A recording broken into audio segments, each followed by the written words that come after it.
Welcome and everyone to Flyover Footy. My name is Matt Baker, joined by my friend in soccer, Santiago Beltran, which means it's a fallout. And we've got smiles on our faces, which means it's a good fallout. St. Louis City has defeated the San Jose Earthquakes 3-1, and we're here to celebrate, recap the game, and a little preview of our midweek contest against Sporting KC on deck. So thank you all for joining us. And Santi, welcome back to Flyover. It's been a couple weeks since we've had a fallout, and we seem to be on quite the hot streak of fallouts here. Yeah, it's great to do a fallout after a win, but yeah, we got another break after the break, and when I was starting to get into the rhythm of doing this podcast and talking about City, we got another break, so I may be a little rusty again. Well, I'm down at the lake, so I've got one last summer vacation here, a few days down here before school starts again. Our chat is lighting up about folks who are no longer getting names on their jerseys. I think everybody's starting to. But we've got plenty of Hartel jerseys around the St. Louis area, and I think I know personally I have a Parker jersey, an AZ jersey, I've got a Jabulu Blom jersey, I've got a Cedric Toyshirt jersey. Mm. I think names on jerseys might take a little bit of a break for a bit. Yeah, And I and have. and Yeah, well, and as Demay has shown, as we've seen, you don't really need to have the player on the back of the jersey for a successful match. that's right. That's right. I have never gotten a jersey with a player's name. Like not even Smart. my team in Colombia or Colombia's national team. Nothing. I don't know. Like I always think about that. Like, and players come and go, and I would rather just have a jersey that doesn't have a. It's not tied to a name. You know.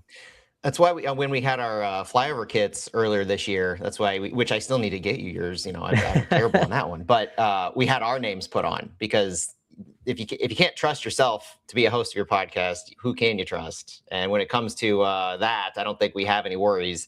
But you're right on the teams. I think even on a national team, like how many cycles is a player going to be here for in Hmm. Major League Soccer? We're very aware at this point just how quickly players can move on. We're not going to dwell too much on Marcel Hartel when we start the pod recording here in a little bit, but just before we get going, I mean, Stewie and I talked about just how quickly everything happened with Marcel Hartel. Just a span of like 2 weeks when the real report came to when it was official. I think it might have even been less than 2 weeks, and so the timeliness of that was just so swift, catching everybody off guard. The emotions were flying all over the place, and I do think that there's nothing that helps a fan base move on from a player, no matter their quality, than a win. And that's what we have right now. Is we can now look back on this and say, with tongue in cheek, of course, that it was Marcel Hartel that was holding Simon Betcher back.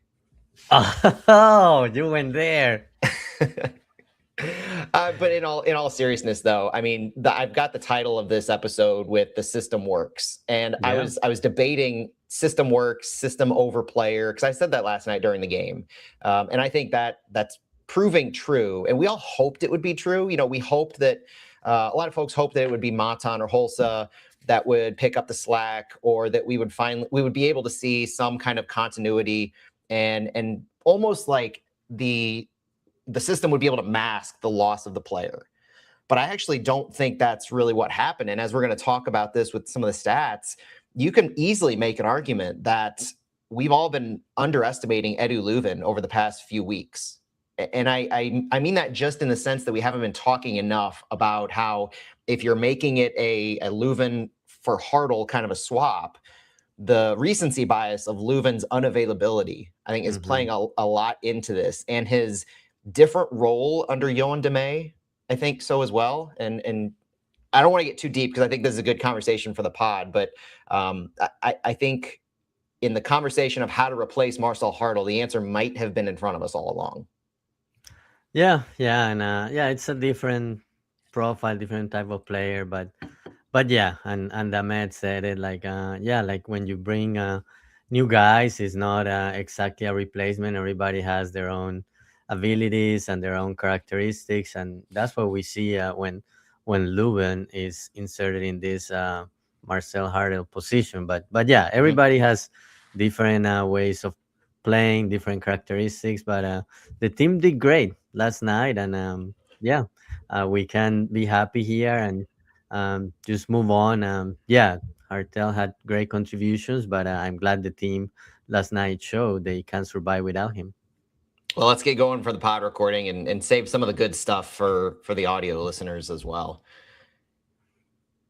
Welcome everyone to Flyover Footy. My name is Matt Baker, joined by my friend in soccer, Santiago Beltran, for another Fallout, a 3-1 win over the San Jose Earthquakes. St. Louis City has proven that the system works regardless of the players available. We are at a point in this season where St. Louis is on their longest unbeaten run. Club records continue to pile up week after week. It's hard not to watch these games without a smile on your face.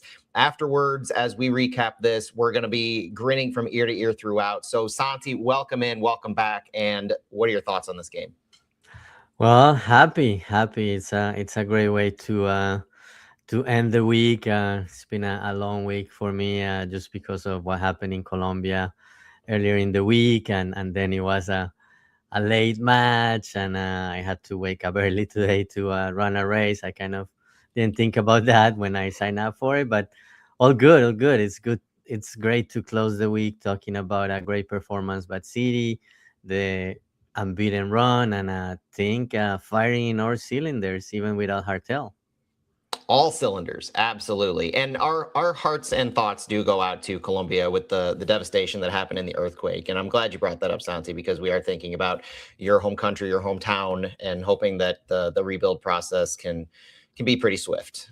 There's been a couple of those pretty devastating earthquakes this week. So it is something that we're thinking about as we celebrate this St. Louis win. But looking at this match, Santi, I want to kind of just dive right into it because our thoughts are going to kind of come as we look at the goals, as we look at the players. But let's just start right into it with the starting 11 and get into that, because here on this pod, we are going to have the fallout of the City win over the San Jose Earthquakes, but we're also going to get into the Sporting KC match towards the end, previewing that, where it is a very one-sided excitement heading into that derby right now. SKC had a double red card situation, 2-0 loss to the Colorado Rapids this weekend. They're one of their top players is potentially on the outs themselves, with a very reminiscent, Manu Garcia being that player, very reminiscent comment from the coach about it was a decision we came to not play him, and you'll have to talk to David Lee, the sporting director, for more information, kind of a thing. So they've got their own dumpster fire going on right now. We are kind of on the other side of our perceived dumpster fire, at least in what a lot of people were speculating on. And we knew that Yoann Damet had this team cruising, but at the same time, a lot of the focus had been how it had been cruising with Marcel Hartel. And the small sample sizes without Marcel Hartel, we had yet to see any kind of provenness. We had the early season match with San Diego where Hartel was out due to the impending birth of his second child. And then we had the first half plus of RSL, where I had mentioned last week with Stu that we were creating chances, but we couldn't finish those. Mm-hmm. And we had yet to show that we were capable of implementing Yoann Damet's system and style for any length of time without Marcel Hartel. This match answered those questions. And so that's why we're grinning ear to ear. That's why we're excited to talk about this, not just the win, but what it means for this team going forward. The starting 11 did not include either of the attackers that Corey Ray had brought in, Alex Matan and Carla Holsa. Neither started, both featured towards the end of the game. But what this team showed is that they're capable of continuity without the previously best player on the outfield portion of our team. So the starting 11 for this one, Santi, was exactly what it was against RSL. There's the continuity again right there. Yoann Damet sticking to what he chose against RSL as his lineup without Marcel Hartel, and it bore fruit on this one. Roman Berkey and net, Dante Pulvera, Timo Baumgartel, and Lucas McNaughton as our center backs, Thomas Tallinn and Conrad Wallem as our left and right wing backs, Daniel Edelman and Chris Durkin as our central midfielders, with Edu Leuven and Sangbin Zhang attacking mids, and Simon Betcher was our striker. The formation was different depending on the game state, as it was against RSL. You had Edu Leuven dropping back at times. You had Sangbin as that lead attacker alongside Simon Betcher at times. It was a very fluid game. So the personnel was the same as RSL. I think even the philosophy was a little bit of the same, where you're now seeing more of an evolution of this team, not just in their comfortability with each other, but their ability to do what DeMay has kind of promised us in this system all along, which is being fluid in your positioning. If you're Edu Leuven, you might be at that left 10 while you're on the ball, but against the ball, you might drop back into a midfield. You might even drop back a little bit deeper directly underneath Simon Betcher at times as the tip of a diamond with Durkin and Edelman and one of the wing backs working with you. The positional flexibility of this team is one of the most impressive things, and you saw clearly it can work without Marcel Hartel. Yeah, very fluid, a lot of movement, and you also have to take in consideration, even though it was the same formation that the team had against, or the same starting lineup, not formation, that the team had against Real Salt Lake. Now the team had some time to digest the Hartel news and more time to train together as that starting 11. So yeah, you can see that the system is working, and the guys are connecting, and I really like what the team did yesterday. Really enjoy seeing Conrad Wallem doing well on that right wing back role, and at times running through the middle and connecting with Sam Bin Jones. So yeah, as I said, things were working last night. All cylinders were firing, and the team could have scored more goals. But I'm happy that the streak continues. The team continues getting results at San Jose, and it was a great win ahead of the derby matchup against Sporting KC. I love how we're starting to see, not even starting to see, because we're now seeing it without Hartle, but we're continuing to see different looks for City depending on their opposition. Like in this game in particular, and we're showing it on our live stream, but you can see the passing network from our team, how concentrated it was into those channel areas and into the midfield, overloading the numbers in the midfield at times. And I think that's where you saw the diamond work at times with the ball. And this wasn't even a game where we dominated possession. It was a game where we dominated field tilt largely, especially in the first half. And we'll get into the numbers in a minute, but the possession was borderline equal, 52-48 for the most part. And then you even had St. Louis conceding more possession in the second half. But when they had the ball and when they were off the ball even, they were tight. They were close connected, and they were able to string together their passes extremely well. You had Simon Betcher dropping back on his average position to help connect a little bit with Leuven and Sang Bin alternating, but also your wing backs were just so precise with the rest of the players in their ability to connect the ball into the final third. Conrad Wallem had arguably his best game of the entire season. I think he is starting to shine in this system, and you saw at times he dropped into the midfield underneath in order to connect, but at the same time, very willing to play the ball on the through from Sang Bin. It led to one of the goals. He was willing to go inside or out. And I think that comfortability in playing, that's where we're really starting to see Conrad Wallem shine. Wallem and Totland. Totland at one point for one of our goals, the first goal ended up on the right side of the field as a means to the end of Daniel Edelman scoring. We're just seeing these plays. So this is the average positioning that we're seeing, but at the same time, I don't think it does justice to the amount of work that our players are doing on and off the ball in their movements. And if you think back, Santi, I'm curious on your opinion about this, but when Yohan DeMay was first hired, the flashes of when Columbus came to St. Louis previously, I think it might have been just as recently as last season, but when they came to St. Louis and we're seeing their wing backs take space into the attacking third, overlapping and living where the attacking midfielders, the 10s were, and just the confidence in those players to take those positions and draw us out at the time when we were playing Columbus. I saw that and I was jealous. And when DeMay was signed, that's the first thing that I remember is being in that stadium, watching Columbus run roughshod over us as far as positional awareness and taking space goes, and thinking, gosh, I hope we can do that. I don't know if it's possible with our personnel. I don't know how long it's going to take, but I just want to see that. And I feel that we are now seeing that in person.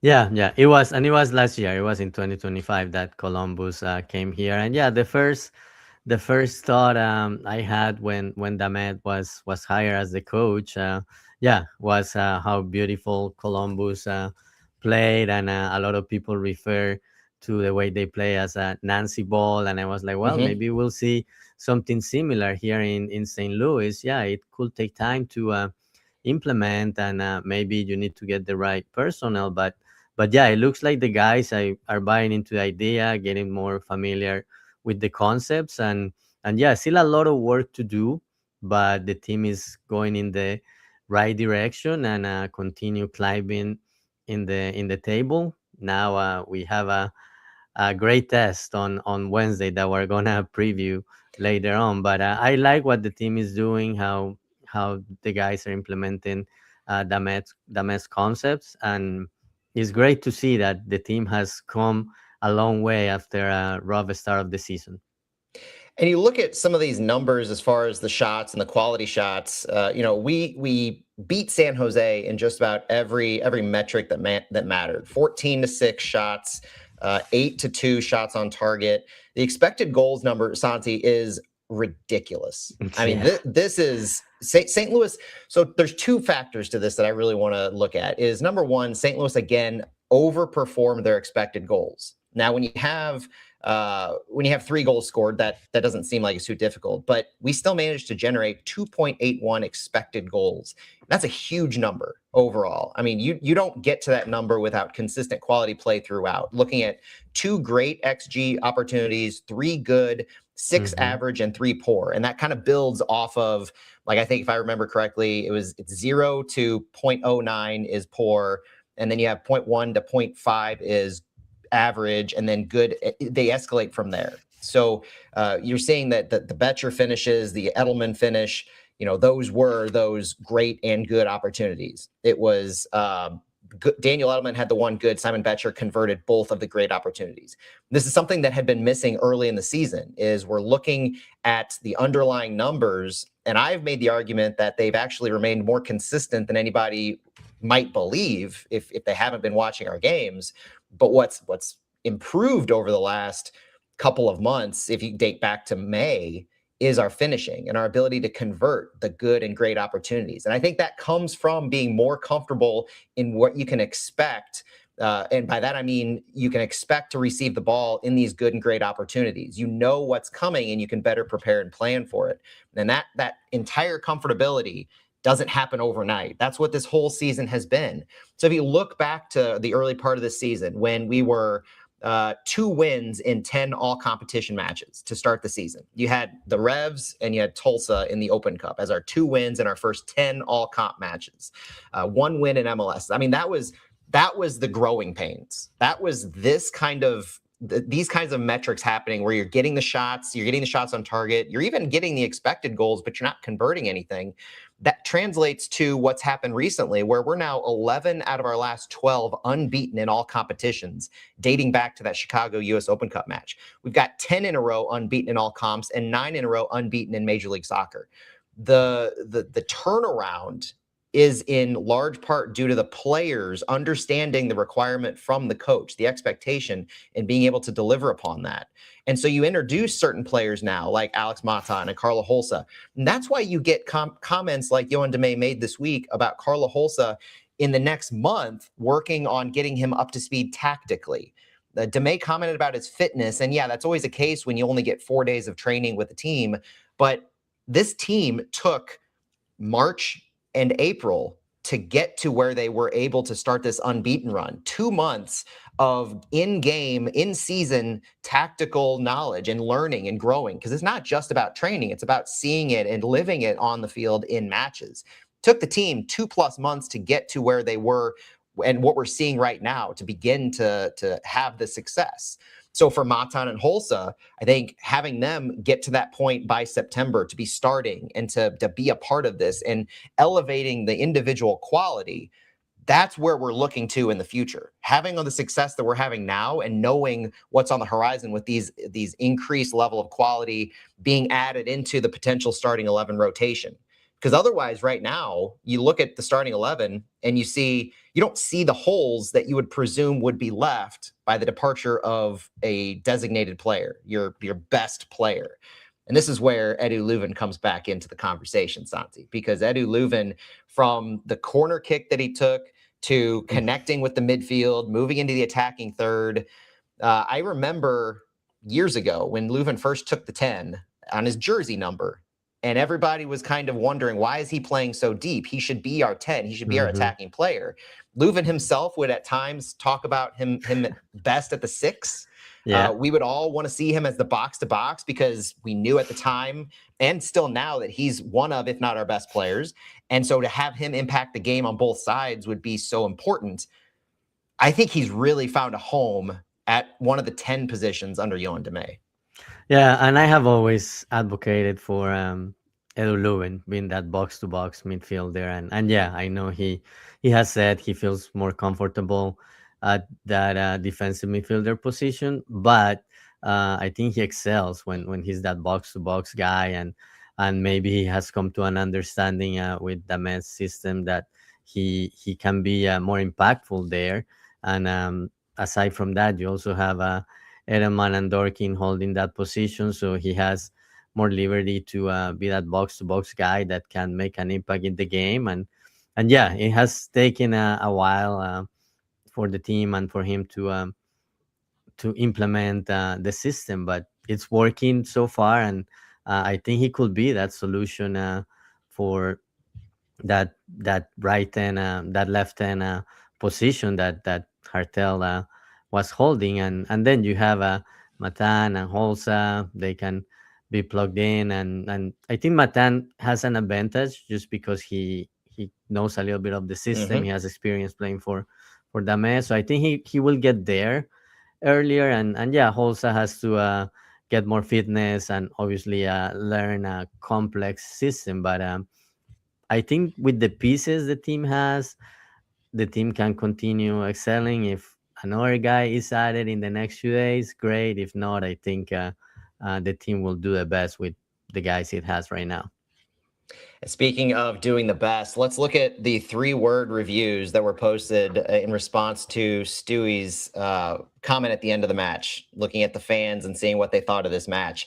Leuven over Hartel, that was one. Leuven. Where's the ceiling? And team over individual, all from STL City Italian on Twitter. Bucket Hat says... That wasn't 3 words. There was a lot of 3 words there. It's like 4 different versions of 3 words. Right. Very exciting. I mean, trying to get them all in. I'll allow it. Bucket Hat said, don't need Hartel. Billy, Hellbender STL, we are massive. We've got boys balled out from Cupcake. Black Stars MCV, City's in 5th. I always appreciate the contractions there. City is in 5th, at least as we record. There are MLS matches on Sunday night, so that could change a little bit to see maybe Dallas, if what they are able to do is just 2 points behind us now. Brace for Betcher. I love that one. We all love braces for Betcher. Yeah. Love you, Stewie, from Coach Smitty. Stewie's the best. That's a good one. Solid team performance. 10 games unbeaten. Trust the system. Tough as nails. Demey's a genius. I'll end it on that one. Aaron had that with the contraction. Demey's a genius. That Chat City Tactics, that reminds me of what he posted after the game. I think it was after the game, but referencing how we need to begin our head coaching search because Demey's not long for this league. And boy, if there's an inopportune time to post that, it is as we're winning without our designated player that just left. Demey, we haven't seen the best of Demey yet. I'll just say that. I have no worries at all about him departing anytime soon. It is way too early to be talking about that. At this point in time, Demey's building his resume as a head coach. And we could view Demey just as we view any young player that we pull in, give them an opportunity early in their career and see where they go. That's where I see Demey going at some point. But right now, I think there's plenty left on his slate for us and Major League Soccer. That was an entirely tongue-in-cheek comment from him. Santi, now talking about all the good, talking about all the individual players from Leuven and Valum, Betcher, Edelman, Totlin, all of these. Is there anything bad that you saw in this game? Is there anything that we're overlooking that we need to be at least a little bit critical, or maybe it's worrisome, or a slight yellow flag, if anything? Because there's some things that I could probably nitpick at and I could get a little critical, but I don't know if this game warrants that. Yeah, maybe it may be a yellow flag, as you said it, and I guess it's hard to say this after you scored 3 goals and one away, but the team created a lot of chances, and I think it could have won 4-1, 5-1. Hmm. At times, some guys still take a long time to. I don't know if they are not confident about getting the shot or thinking about, oh, if I pass it, we could be better off, or it's just a fraction of second. But I think still, and as I said, maybe a yellow flag. Just the finishing is something the team has improved on that. We won't deny that, but it's something that could continue getting better. There's a comment in the chat that Durkin's yellow cards are a concern. But again, looking at this game in particular from that stance, he didn't get a yellow card.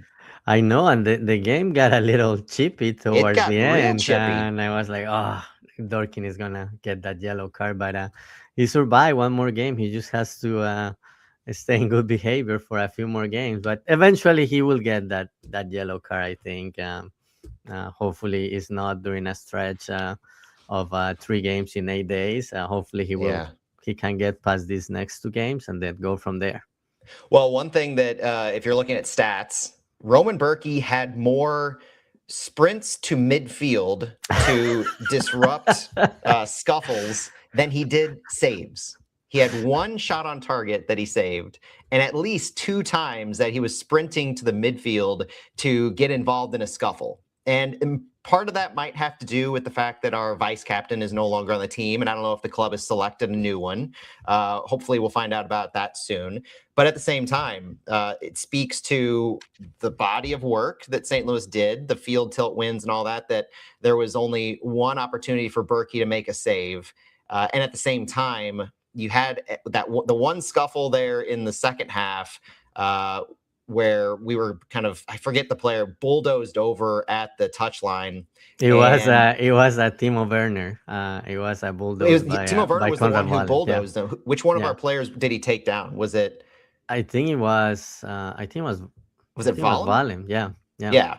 And then Berkey runs over, and the ref, credit to the head ref, who yeah, kind of body checks Timo Werner yeah, off Conrad yeah. I was Valen. like, oh wow. Yeah, it got chippy there in the second half. And Timo Werner, I think, lost his cool a handful of times. Not too surprising, I suppose, given the level of frustration that San Jose must have been experiencing throughout the game. Even when they managed to get one back, we scored pretty quickly after that. So I think this game was controlled as best as an away game, especially, can be controlled by us. Yeah, So what I think, Santi, is without too much critical to go into, I think the only comment I saw, and this was I'm going to bring a group chat into the show.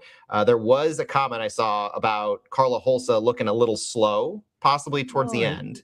yeah, That's but that's hypercritical, expected. That's right? expected.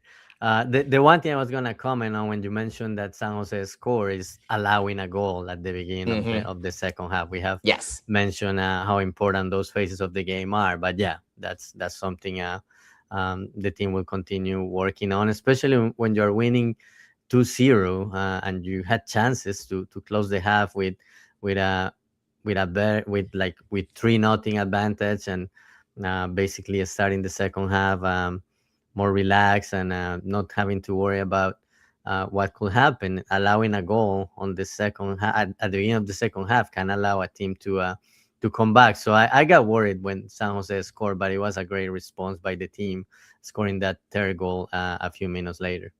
Well, let's go back and look at the goals then. I think that's a good next step for us here, as we kind of talked about all the different stats, a few of the player highlights. Let's look at the goals themselves, starting very early. Just 8 minutes into this game, after St. Louis had been controlling just about the entire time. You look at Daniel Edelman's goal, and this one to me, I just kind of want to watch it for a second here, because the way that this ended up playing out. And credit on our video to STL Soccer News, Chris Gebhardt, for the video and the breakdown. This play started with Sangbin on the far right side, and it was one of those underlapping runs to Conrad Valen that Sangbin found. And we had used this play and this model a few times throughout the game, where we played the ball wide to Sangbin or maybe wide to Leuven and playing one of our wing backs into the channels that creates the space, pulls the defense over near goal, and then you have a second or third runner that tries to clean up things towards the end. This one in particular, I want to watch Daniel Edelman's positioning extremely early, because if you watch this one back, you see Sangbin open, calling for the ball right from the get-go when the center backs have it, when Lucas McNaughton gets it at the back line. And before this even happens, you see the St. Louis midfield area kind of recognize what's happening and begin their runs. Sangbin gets this. Conrad Vallum, who as a wing back, where Conrad Vallum was to start this play, middle.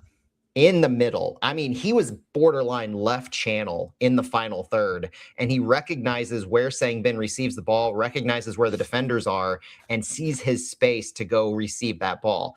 It happens quickly, but as Sangbin passes the ball to Conrad Vallum, you also see where Daniel Edelman is outside the box, having yet to even arrive. And in this moment, you have Simon Betcher and Thomas Totland start to crash the box. Thomas Totland, again, our left wing back. The ball's on the right side. Left wing back Thomas Totland starts to crash over to the right corner of the goal.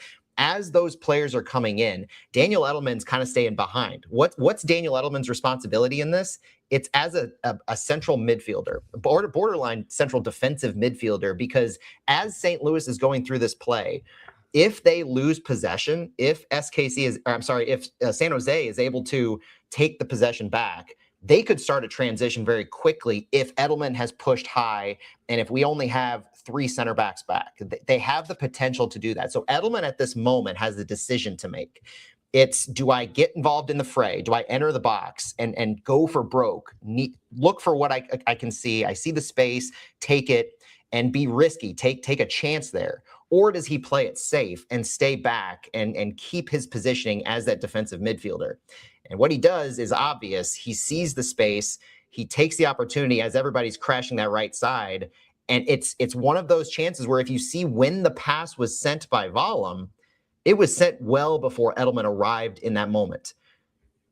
Vallum took just a split second, saw where Edelman was going to be, and laid that ball into that space between the defenders so that he could time his run perfectly. That communication, that cohesiveness, I don't know if we've definitely, I can't picture a time before in St. Louis in years past where we've seen that level. And this isn't the first time we've seen this. This is replicatable here by Yoann Damet's system and by the players that we have now. We've seen this a few times over the past few games. And I think this decision by Edelman comes from an awareness of what he can create in the box, but also a trust that the team as a whole is going to be able to recover by him getting out of position from his central defensive midfield role and responsibilities. So this was just the perfect example of what the system is capable of creating and how the players' trust in each other can lead to a goal. For sure, and great awareness by Conrad Vallum. I think a few games ago, I thought he was gonna try to force a shot, but he held the ball and he recognized the situation.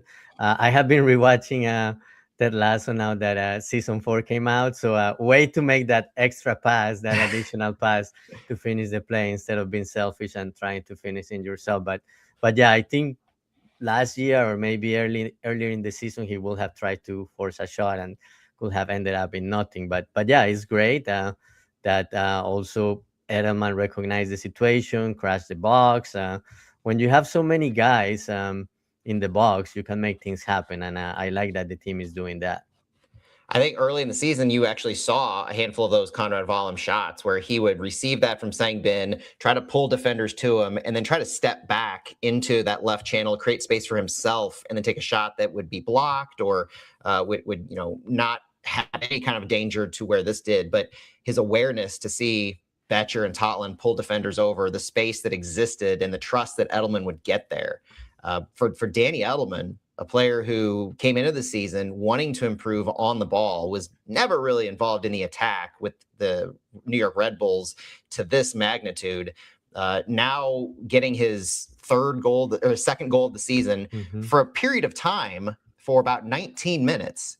Daniel Edelman was a co-leader in goals for this season for St. Louis City. How incredible is that? Oh my God. Yeah. When he scored, that's the first thing I thought. I was like, oh, second goal of the season. And now we have like 5, 6 guys Yep.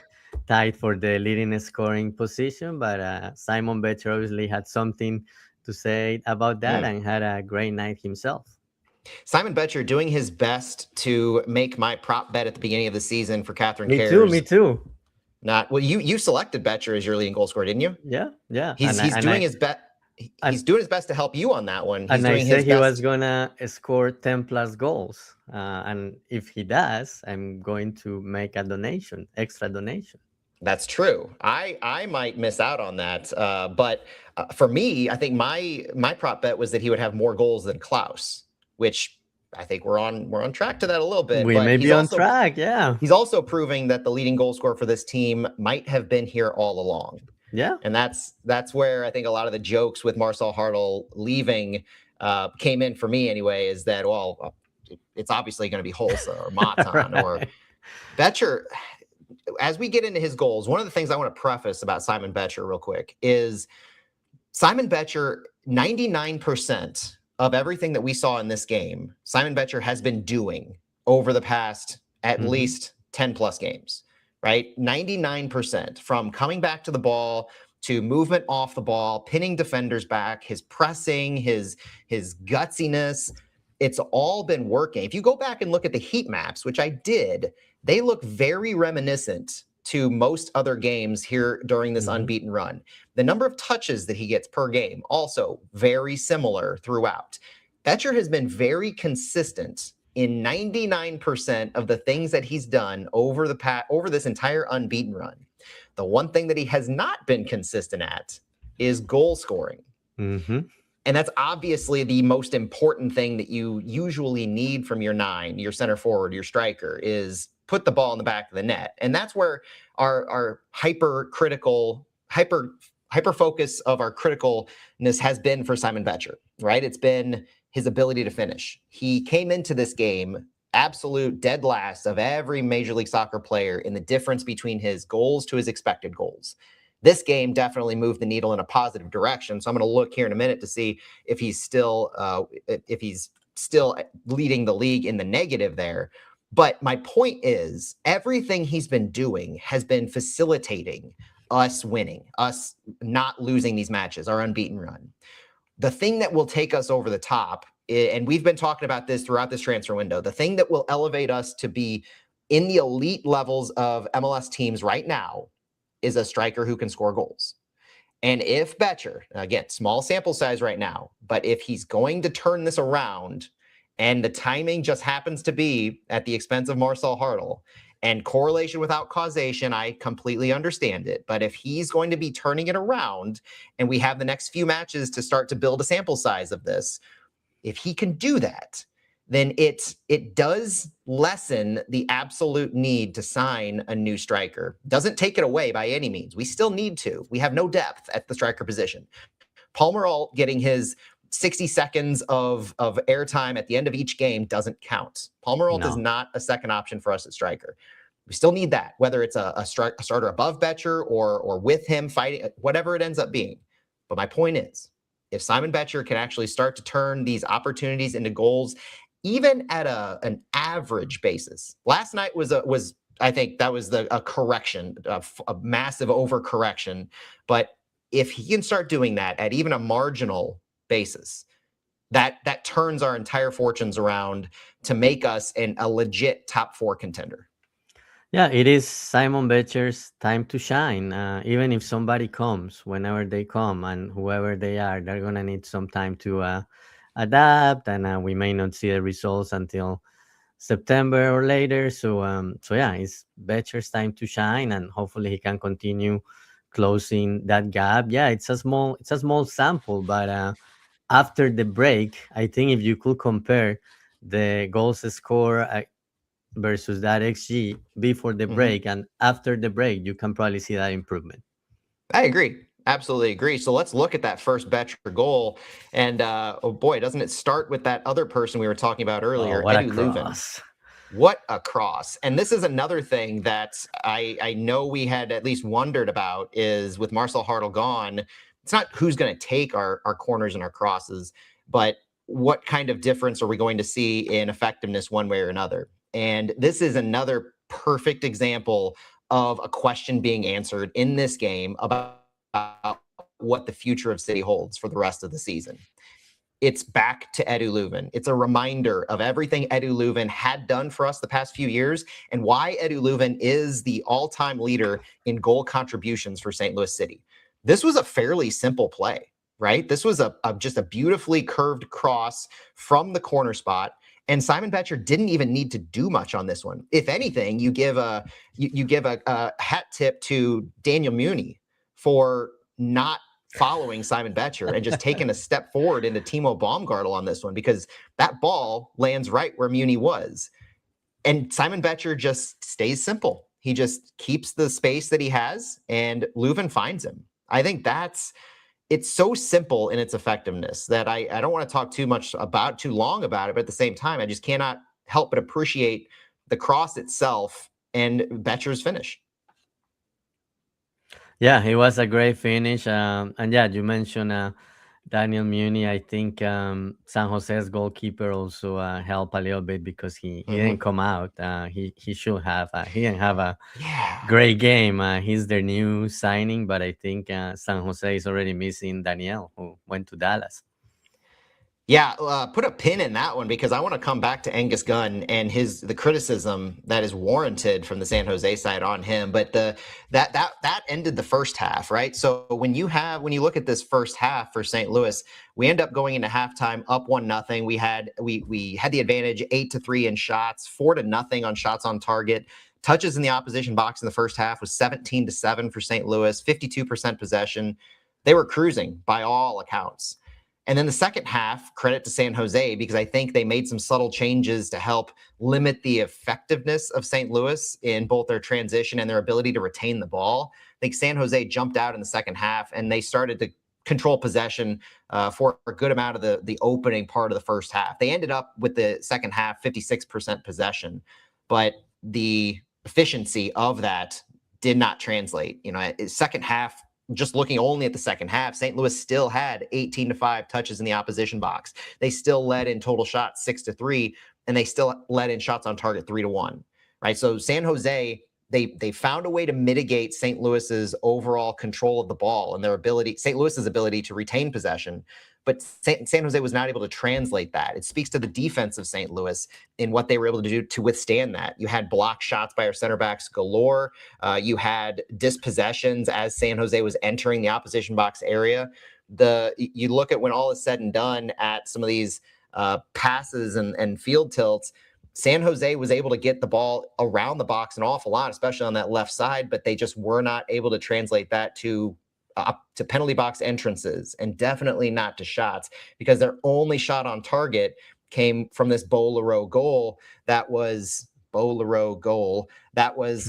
just 2 minutes into the half. So let's look at that real quick, because Santi, I also struggle in finding ways that St. Louis could better defend this. This was just a really well-framed goal. And as Chris Gebhardt shows here, the space between the line that St. Louis had set up from the free kick and what Bolero was able to when he was able to get that ball back on that second chance, that was the difference maker. I think Roman Berkey was probably blocked on this one, if I had to guess. His reaction time was a little delayed, and the space that the ball went in was just so finite that, if Berkey had a clear vision of Leroux with this one, he saves the ball. I feel pretty confident in that. Did you make anything else on this goal? No, it was a good goal. It was a great shot by Bolero, and yeah, it's one of those that maybe 9 out of 10 it will go high or wide, but it went to the right place. And yeah, I think Roman Berkey was blocked. You can see multiple players there, kind of in front of him, but yeah, it's something to continue working on. And I mentioned, yeah, it was early on the second half, and in a game that it wasn't close at the end of the half, and that's what I was saying, that maybe a finishing was something to improve. But if you let a team score so early, then could be a different game on the second half. But yeah, I think it was just a good shot, and not much Berkey could do there. Let's look at the last goal scored, because I want to circle back to something that we had talked about pregame, and that's even more impressive for St. Louis. But first, I want to look at this last goal. So that goal was scored by San Jose at 47. It's one of those three most dangerous moments of a game that you could allow a goal. So St. Louis scored at the very beginning of the match. That's one of them. Mm-hmm. The end of the first half is another one, and the beginning of the second half. These are goals that, when scored, changes massive moments of the game. It changes the entire first half after the tactics are set from the onset. It changes what you have to sit with at halftime and adjust very quickly in just those 15 minutes. And then goals at the beginning of the second half, that doesn't give you any additional time to game plan, right? You've implemented your first half strategy, you've made your adjustments in the second at halftime, and then beginning of the second half, that can be the dagger, because that can change things for the worse or better for the entire stretch. And it can really make things reactionary as a head coach for changes in personnel, for tactics. But St. Louis, thankfully here, just 8 minutes later, was able to get a goal from Simon Betcher. So let's look at Betcher's second goal and his brace. It starts from Timo Baumgartel, sending the ball long, and it was tipped, I think, by Thomas Totland. This is where, Santi, your comment about Angus Gunn, the Scottish national team keeper for San Jose, just brought in to replace Daniel, who went to FC Dallas. This is where his second mistake was, not coming out on the ball. Mm-hmm. The space that ball had when it tipped off of Totland or the defender's head, from the Timo Baumgartel long pass, there was a lot of space. And this is where you would expect the initial reaction of the keeper to be going for the ball, maybe diving and wrapping it up and just putting his body on the line there to keep it. And at the worst, you draw a foul, or at the best, you draw a foul. At the worst, you're able to retain the ball. But Gunn's first instinct on this, I'm going to rewind for the video, his first instinct was to back up. Once that ball was first tipped, Gunn was just a little bit outside of the 6-yard box. And when that ball was wrangled by Totland, Gunn had backed up all the way to the post. And that allowed Betcher the space to get in behind, and the quality of the cross and the touch to Betcher to be able to get his leg up on that one. I mean, it was almost a version of a scorpion kick of sorts, it seemed, when you look at the replay. Betcher able to wrangle that was quality and class, but it was definitely facilitated by Angus Gunn misplaying the ball, arguably, on Totland's first touch. Left-footed cross, Thomas Totland proving me wrong. That's because that's one of the things that I always say. It's a disadvantage because, he makes great runs, great movements, but a lot of times he's unable to make that left-footed pass. But it worked this time, and maybe he will continue getting better, improving, and then better with the move to get that ball. And it was a tough moment at that 54 minute, because San Jose had scored a few minutes earlier, and they were pushing for that equalizer. So great way for the team to respond and score that third goal that made things a little bit better for the rest of the game. Not having to think about San Jose maybe pulling a comeback win, and thinking about all this progress, that great first half, and then in a few minutes it goes away. But yeah, great response by the team after that goal. Great pass by Totland, and Simon Betcher with his second of the night, and his fourth goal of the year. He doubled his production for the year in just one game. Just one game without Marcel Hartel, and Simon Betcher doubles his goal performance. Marcel Hartel truly was holding back Simon Betcher. Okay, that's the last time I'll mention that. Simon Betcher, 2 goals, gets his brace. It was his third and fourth goals of the season. It was his third career MLS brace, and second with St. Louis. His last was with Vancouver. You also had Daniel Edelman scoring a goal, his second goal of the season. He's now tied for second on the team in goals with 2. City has to start getting those other players involved in individual goals. It still looks a little rough. It was Edelman's 5th of his MLS career, it was the second fastest goal of the season. The fastest was the 4th-minute goal against LAFC in May. So second fastest goal St. Louis has scored this season. You also had Conrad Wallem, Sangbin Jeong, Thomas Totland, and Edu Leuven all with assists here. For Wallem and Sangbin, it was their second assists of the season each. For Thomas Totland, it was his 3rd assist of the season. And for Leuven, it was his 5th assist across all competitions and 3rd in MLS play. Edu Leuven is the player to watch for me going forward in everything, in corner kicks, in free kicks, in starting at the 10. There's been a lot of conversations about what this team is going to look like when Matan and Holsa are fully fit and they're fully up to speed on tactics. If they're both going to take those 10 positions left and right. And we saw when they subbed in for Leuven and Sangbin that they did that. You know, it was a like-for-like sub at 69 minutes to have Matan as the left 10 and Holsa as the right.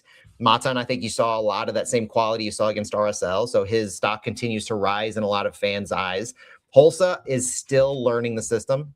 Anything you saw from him is just cherry on top for me. 4 practices, 4 trainings for Carlo Holsa is not enough time to learn anything about the system. And how many times have we spent in just this episode talking about the familiarity, the off-the-ball movement, the expectations of where players know each other are going to be? Holsa's still getting that in, and he hasn't played a competitive match since May. This is his preseason. So this is a calendar shift conversation that could be happening as well for what we can expect in the future, and this to not really be as impactful. But right now it is. But I think we have the bodies, we have the quality. Edu Leuven, Sangbin, Matan is a little bit ahead of the curve on here. We have Tomas Ostrak still available. Those kinds of players provide the cover for Carlo Holsa to get up to speed, knowing that he has the expectation of eventually probably being our best attacker, or at least one of them, as the DP highest paid transfer fee that we've had.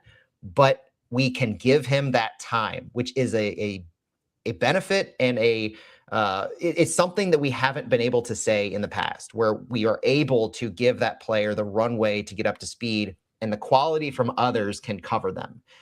Whether it's the winter or the summer in the past, when Hartel and Toyshirt and them first arrived, we needed them to step on the field immediately. We had no depth. This is not the same St. Louis City. And that's exciting of a prospect to think about, is that we can run with who we have while we give them the opportunity to get up to speed. Anybody else, Santi, that you really want to call out? Because I've got one more kind of observation from this game that I want to make before we kind of move on. Not individually, but the team itself. And just one thing I wanted to point out, that this was the 8th MLS win of the year for the team, which equals the number of wins the team got in 2025. So the team is doing well. Hopefully it'll continue with that next week with a couple of games on Wednesday and Saturday. Matching 2025's win total with 15 league matches left to play. Boy, if that doesn't give if that doesn't speak to the turnaround that we've had, I don't know what else does. We still have the U.S. Open Cup in September, and Aaron Leak says in the chat, just make sure Holsa is ready for Colorado in September. That is, I think that, to me, that was almost implied in what Yoann Damet was saying when he said this week that his goal is over the next month to get Holsa up to speed tactically. It's no coincidence what happens a month from now. I'll just say that's the goal. And I think that speaks, if you're a fan and you're excited for the US Open Cup, that comment should tell you all you need to know about how Yoann Damet is going to approach that game and how he's already thinking about it. If not, he might not admit it. He might not implicitly say or explicitly say, yeah, we're going to gear up for that match. But he knows the importance. And we expect Holsa to be ready to go, a full contributor. And whatever the depth, whatever the starters look like at that time, I think we've got legitimate arguments now for 4 or 5 different players to occupy those 2 attacking midfielder, the second striker type role. No, and tactically, the conversations we've had over the past few months of if it's a team that drops back into a low block, maybe you can pull Leuven into the midfield and help condense things a little bit more, pull players out. If it's a team that is struggling against transition, Sangbin it perfectly exemplifies that. San Jose is a team that liked to be in transition. They didn't want to hold the ball. And so Sangbin makes perfect sense there. And we saw the benefits of that. How many times was Sangbin calling for the ball over on that right side, opening up everything? That's huge to be able to have that level of quality and the depth that gives you those different tactical looks. Now, before we move on, Santi, the last thing that I want to say is a follow-up to what I was focusing on last week in our preview. And that was the fact that Nico Sakiris was on the injured list, had surgery on his groin, presumed to not be available. And for San Jose, and this is the conversation that has kind of bubbled up a little bit post game the day after is, okay, but San Jose has been a terrible team. They've been in awful form after the World Cup. They're hanging on to the top 4 spot by a thread at this point. My observation before this game is that there is the one noticeable difference between San Jose's massive success at the beginning of the season and their downfall from May to post-World Cup is the absence of Nico Sakiris. Their homegrown player, their number 10, their connector, the absolute beast of a kid that he's become. When he was injured in May, he was leading MLS in chances created, tied for lead in assists, I believe. The dude was balling, and he was making San Jose work. Without him, they haven't had answers to be able to cover for that creative attacking midfielder, and they've had to pull players like Bo Leroux and Benji Kikanovic out of position to be able to cover. That's been part of their issue. Fast forward to this game, guess who comes off the injury report, Santi? Guess who starts for San Jose? It's Nico Sakiris. And guess what St. Louis is able to do against that team? Yes, he's back for the first game, but the personnel that San Jose was taking at the very beginning of the season when they were firing on all cylinders, St. Louis shut that team down. And so going forward, we're going to be able to put into context just how impactful that is, or if San Jose is able to right their ship. But to be able to take down San Jose in PayPal Park at San Jose with Nico Sakiris back on the field and San Jose operating at full capacity ahead of their own 3 matches in 8 days, that speaks to the quality St. Louis has attained at this point. There's far less excuses than just this is a team in poor form, because this team had all the personnel that gave them their good form at the beginning of the season. That's another reason why this game is so exciting to me to have played out the way it did.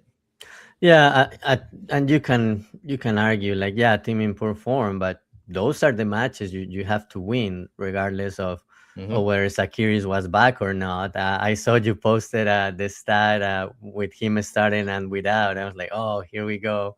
But the team did a great job. But yeah, when you play against a team that is struggling, those are the games you have to win. And you also have to go back and remember that the first part of the season, when the team only got 6 points in 10 games, it was a difficult part of the schedule. And yeah, the team has improved, but is now winning those games that it is supposed to win. So hopefully that will continue on Wednesday against another struggling team. I don't know if PayPal Park is now Energizer West Coast, but I do know that City, 4 out of 4. I do know that City is 7-1-0 against the Earthquakes and is 4-0-0 all time at PayPal Park. That's tremendous, Santi. So after this match, St. Louis is, for now, in 5th place with 8 wins, 6 losses, and 5 draws.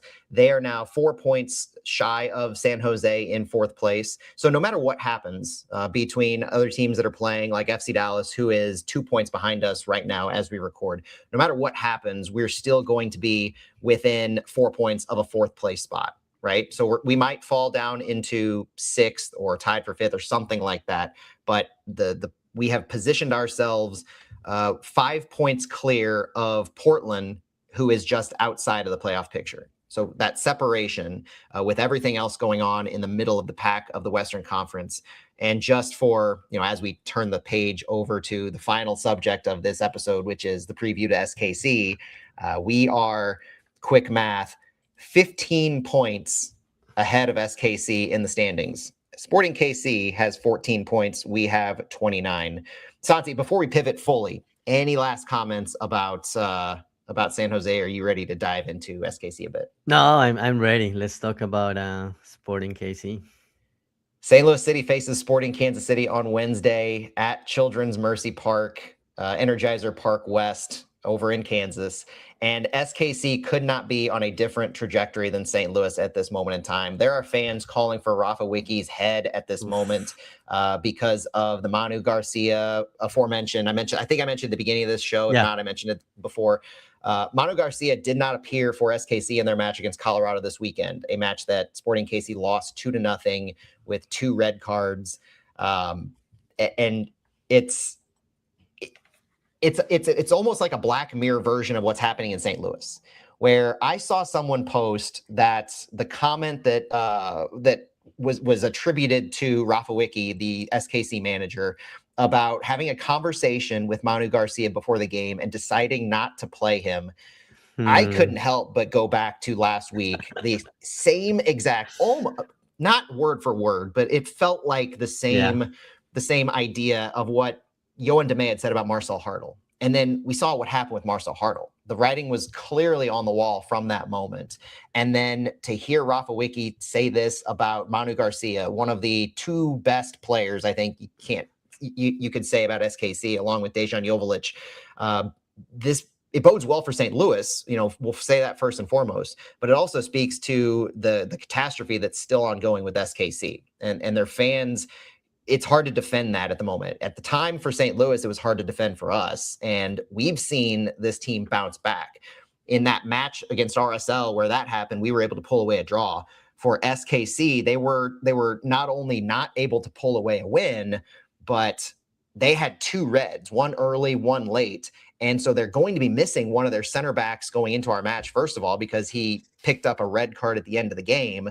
And this SKC team, I mentioned their form in the standings after this 2-0 loss, 15 points behind St. Louis, 3 points behind Austin in 14th place. SKC comes into this match Wednesday, 4 wins, 13 losses, and 2 draws with a minus 30 goal differential. Minus 30? Santi, we don't even have 30 goals scored. We have 27 goals scored, 25 goals allowed. We finally have a +2 goal differential thanks to this game against San Jose. Minus 30. 18 goals scored, 48 goals allowed in 19 matches.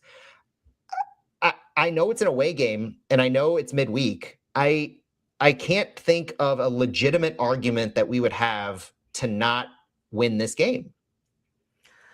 Yeah, in theory, on paper. In theory, yeah, on paper. Could be one of those games that I will call it a trap game, just because you have all the confidence and you're playing the team in last place, but at the same time you have to think it's a rivalry game, and those are different. And Sporting KC, mathematically not eliminated yet, but I think losing to City could be the dagger to their season, and hopefully City can put the nail in the coffin there and continue separating. But yeah, it's hard to play against a team that is in last place.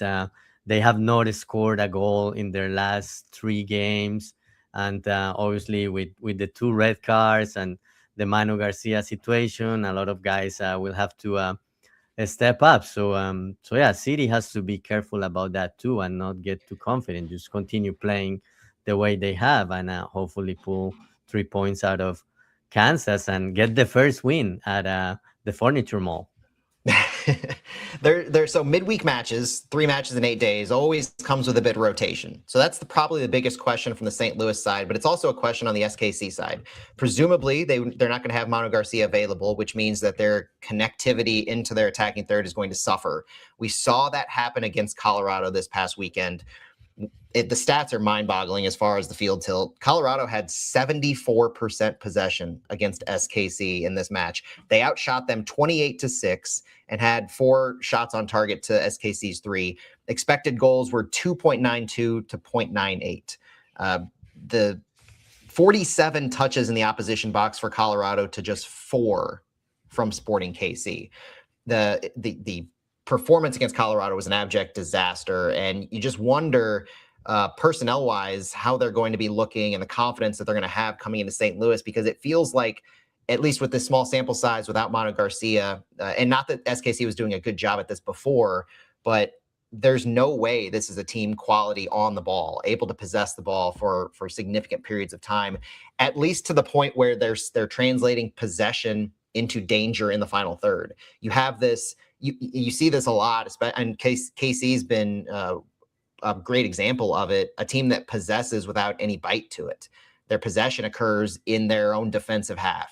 They're not able to make final third entrances. They're not able to break lines defensively. They have no creativity behind them. That's kind of what we're seeing now. And so looking at how this matchup might play out, I'm fully expecting SKC to utilize some of these long balls, some of these direct to goal, try to get in transition, turn the ball over from when St. Louis is possessing the ball in KC's final third, and create transition moments, right? Counterattacking. I don't know that SKC has much more to offer than that. But to your point of it being a trap game, they do have quality at the tip of their spear. Dejan Joveljic is one of the better strikers in MLS, and he has hurt us in the past. 8 goals, 1 assist. He's got over 1,500 minutes. The idea of 2 assists. Sorry, the idea of Dejan Joveljic as a danger is still present. Yeah. The question is, are they going to be able to get him service? Are they going to be able to find him and utilize him? And if he's their only danger point, then that, I think, gives St. Louis a little more capability to, whether it's man mark him or, put a Dante Pulvera or somebody on him to take him out of the game. They ran a 4-4-2 against Colorado using Calvin Harris as kind of a second striker. So they were definitely, I think, trying to stay more vertical and go with the idea that they're not going to be able to build up. And they need to have more attacking presence higher up the field. This offers St. Louis a lot in terms of how they can approach the game, right? So we've seen St. Louis better able to attack a low block. They have that next phase of Edu Leuven dropping into the midfield, and they are better in creating within themselves in between the lines. The idea here is that St. Louis has to continue to press, has to continue to be aggressive away from home. The fact that we were able to do this against San Jose away gives me extra confidence that St. Louis is capable of doing that against SKC. The only worry, or I guess maybe the biggest worry that I have, is that this will turn out to be a boring game because SKC is going to be frustratingly stingy. Whether they decide to drop back and pick their minute moments to attack St. Louis in transit, I don't know. They're in such poor form and with such a terrible run that I struggle with being able to see this version of SKC out on the front foot and being as aggressive as we've seen them in the past when we've played at their home. Yeah, we'll see, and they will be probably missing Manu Garcia too. So yeah, maybe you're right. Maybe they will draw back and maybe choose their moments, but hopefully, if there is a low block, hopefully City can figure out a way to break that. But yeah, to me, it's one of those games that and somebody mentioned that the streak will end at some point, but it cannot be against Sporting KC. No, definitely not. And I always am cautious with saying this is a should-win game, especially away. I know how fickle away games are in Major League Soccer. I know how anything can change when you're outside of your home park, and away wins are the most difficult to come by, no matter the form anybody's in. And you said that streaks can end. SKC's could as well as they go into this. Their form over the past handful of matches has been pretty atrocious. They have 1 win in their last 6 games. Dating back to the end of May, they lost against Red Bulls 2-1. They lost against us 3-2. They pulled out a win against Minnesota 2-1 in July, but then had a 4-0 loss against LAFC, a 2-0 loss against Houston, and now 2-0 against Colorado. They haven't scored since that Minnesota game. Their last 3, they have a -8 goal differential. That's playing into the -30 that they have overall this season. But the rotation, if any, that SKC and St. Louis will have will be interesting to watch. Whether St. Louis is able to dictate the pace from the onset, how aggressive SKC is actually willing to be, those are some storylines to follow. Sporting is also going to be without Moises Mosquera. He's the one who had the red card, one of their center Right. backs, and was a new defensive acquisition from FC Juarez in July. So he's going to be out. And then that's another story for SKC is they haven't really bolstered their attack this transfer window. They brought in, if memory serves from our last preview, 3 defensive additions. So they've tried to shore up this leaky unit that they've had that's now up to minus 30 goal differential, and they failed so far. But they haven't been able to offset that with any quality in the attack either. And so missing Manu Garcia, presumably, definitely missing Moises Mosquera. This is a team that is bleeding personnel as much as they're bleeding goals. That's kind of where we are here. But we know what kind of SKC has or doesn't have to offer. On the St. Louis side, fitness is going to be the biggest question. The depth that we have now makes me much more confident that we can withstand rotated matchups. But there's also a question here, Santi, and I know Yohan Demay has told us that he looks at the next match only and that he's not looking ahead beyond that. But let's be honest.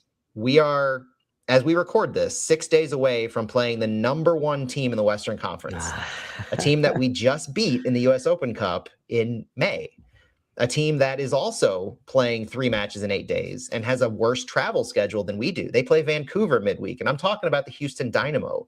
This Houston team has been on as hot of a streak as St. Louis, and they're who awaits us at home next weekend. So do you think there's any possibility that Demay might rotate some of his personnel to give the presumed best available 11 full fitness for next weekend?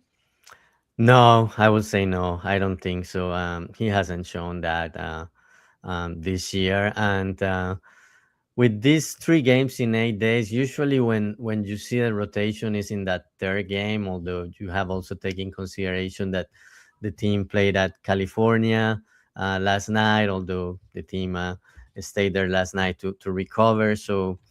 But yeah, I don't think that will come into play.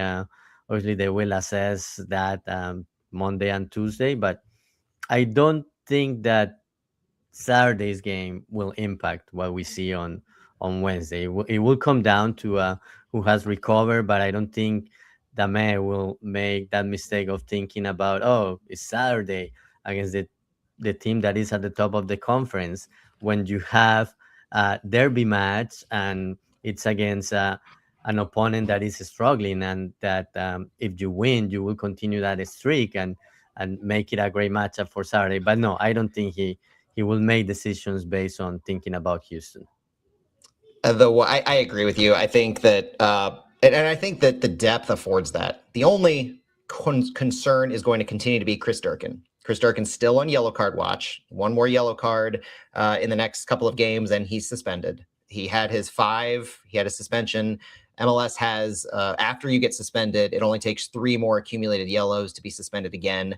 There's still a forgiveness after a period of games, but the hammer comes down quicker in succession after that. So Durkin is still on yellow card watch. We'll see what happens with him on Wednesday. If Demay trusts him enough to play the full 90 against San Jose, he's going to trust him enough to play the full 90 if he can against Sporting KC. And that goes to reinforce to me that Durkin and Edelman, or Durkelman, is the preferred central midfield duo when all things are equal. So Leuven is an attacking midfielder at this point in time. He can cover for the central midfield. So if Durkin is out, maybe if he picks up a yellow or if he gets sent off or something, I could see Leuven dropping back and Matan coming in immediately for the attacking help. But Leuven is an attacking midfielder who's capable of playing central midfield at this moment in time under Yohan Demay. On the SKC front, one more thing is that, and Aaron Leake mentioned this in the chat, asking if their new $18 million winger is even training yet.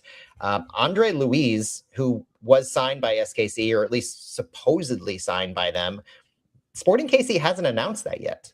I just checked, and a couple of our really good friends from SKC who report on them, not at all saying that tongue-in-cheek, but they're saying that SKC hasn't even announced that the deal is done. They haven't announced it, and the reports are that from today's recording, Sunday, August 16th, it could be 4 to 9 more days before that's even announced.